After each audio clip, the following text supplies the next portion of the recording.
I am a scientist. I still am. I was.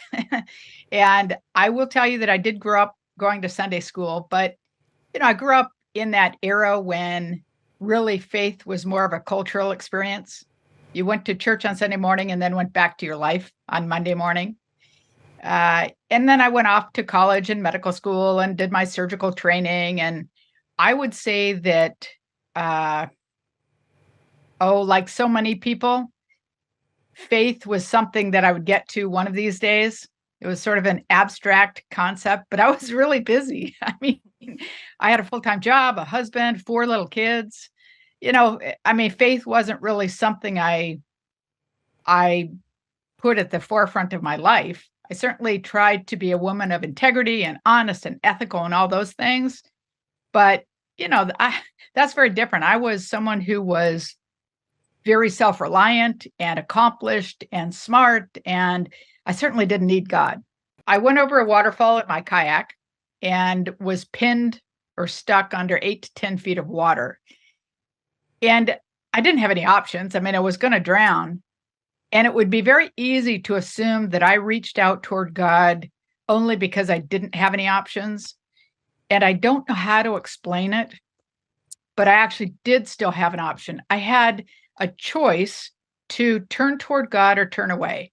And that's always our choice. And I made a very, very active choice to ask that God's will be done in that circumstance, regardless of what it meant.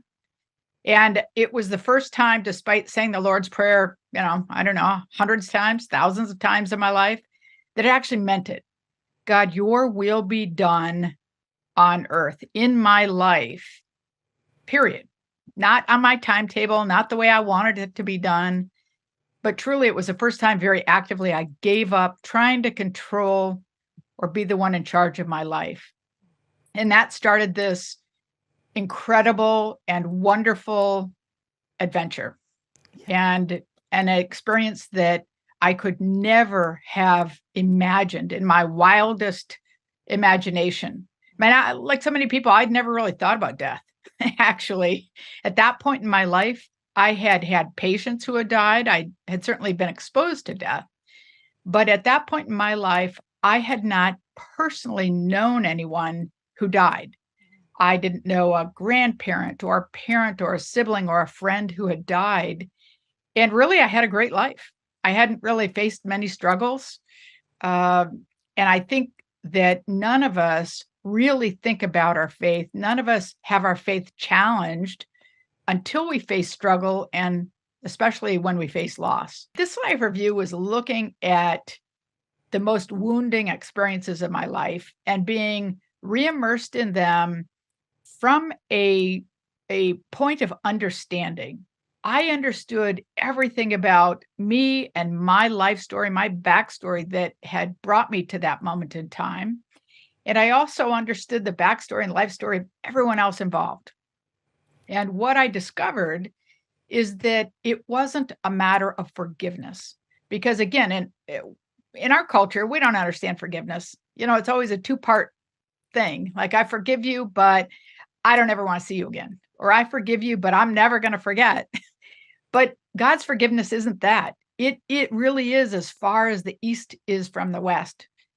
It's complete, it's absolute. And I think it comes out of the fact that God knows us, knows our story. And what I realized in knowing everyone's story in these wounding situations is that I didn't have to forgive.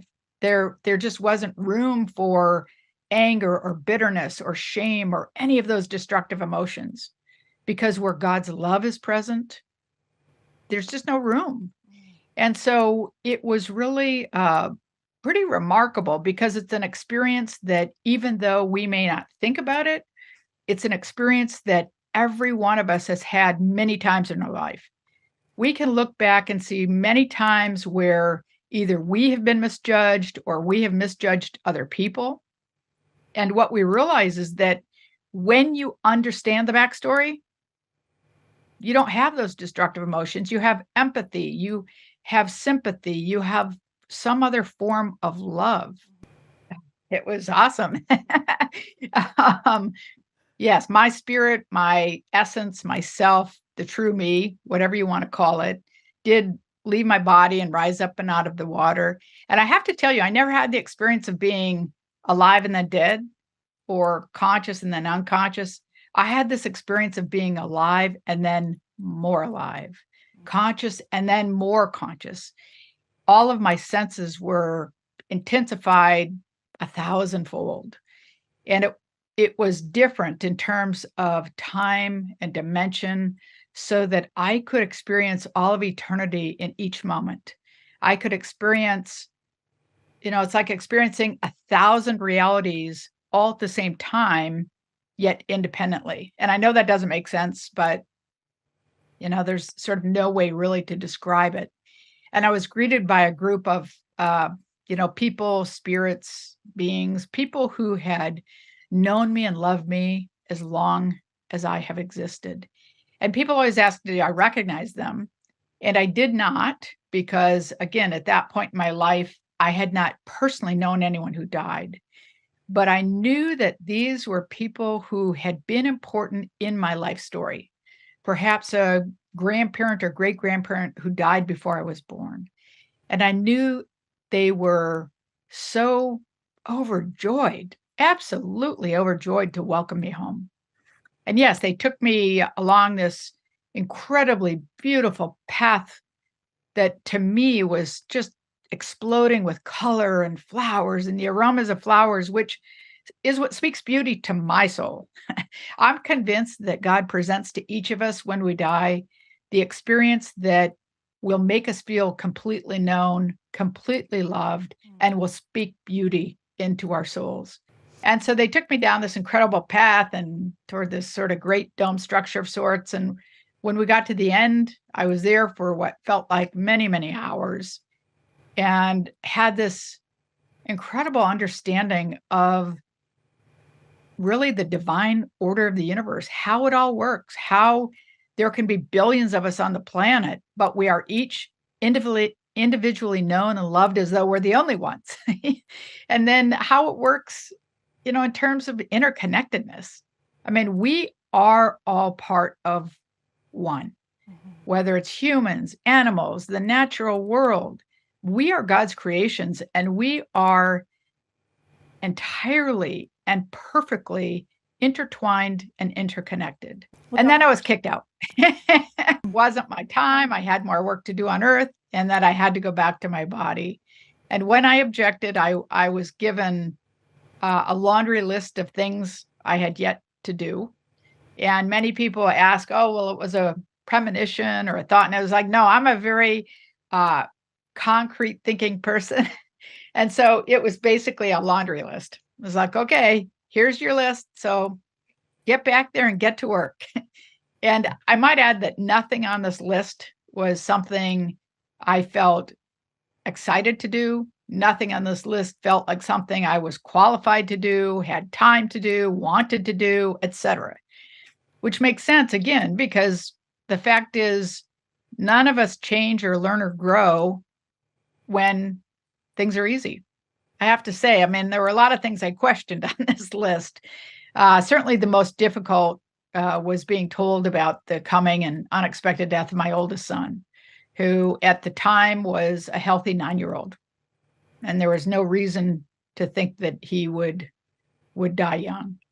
And when I asked the obvious question about that, which is, why him, why my son, I was immediately returned to my life review, in which I had been shown again and again and again the truth in God's promise that there really is a plan for each one of our lives that's one of hope, and the world, I might add, and that beauty really does come of all things. And I was reminded that it is always a matter of trust. And with that, then I was taken back to my body and reunited. He was hit by a car and killed, yes.